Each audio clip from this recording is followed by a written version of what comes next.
రోజు ఒకటే పని చేయకూడదు, కొత్త ప్రయత్నాలు చేస్తూ ఉండాలి, కొత్త ప్రయత్నాల్లో ఫలిస్తూ ఉండాలి. ఈ సంవత్సరం కొత్తగా అనిపించింది, ఒక్కొక్క సంవత్సరంలో పాతగా అయిపోతా ఉంటుంది. ప్రయత్నాలు కొత్తగా చేస్తూ ఉండాలి, పెద్ద పెద్ద ప్రయత్నాలు చేస్తూ ఉండాలి. మన దేవుడు మనకి సహాయం చేస్తాడని ఈ లోకంలో ఉన్న వాళ్ళందరూ తెలుసుకునేలాగా మనం కొత్త ప్రయత్నాలు చేయాలి. హోషేయ గ్రంథం 10వ అధ్యాయం 12వ వచనం, నీతి ఫలించినట్లు మీరు విత్తనం వేయుడి, ప్రేమయను కోత మీరు కోయుడి, యెహోవాను వెదుటకు ఇదే సమయము గనుక ఆయన ప్రత్యక్షమై మీ మీద నీతి వర్షం కురిపించినట్లు ఇది వరకు ఎన్నడూను దున్నని బీడు భూమి దున్నడి. ఇక్కడ ఎంత అద్భుతమైన మాట అంటే, మీరు ఇప్పుడు నీతిమంతులు కాబట్టి ఖాళీగా ఉండకండి, ఆ నీతికి తగిన ఫలాన్ని ఫలించండి.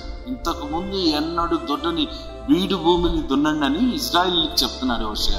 మనము దేవుని నమ్ముట వలన, క్రియలు లేకుండా కేవలం విశ్వాసం వల్ల నీతిమంతులుగా మార్చబడిన వారం. కేవలం నీతిమంతులుగా మార్చబడితే సరిపోద్దా? యేసుక్రీస్తు నమ్ముకున్నాం, అంతటితో అయిపోయిందా?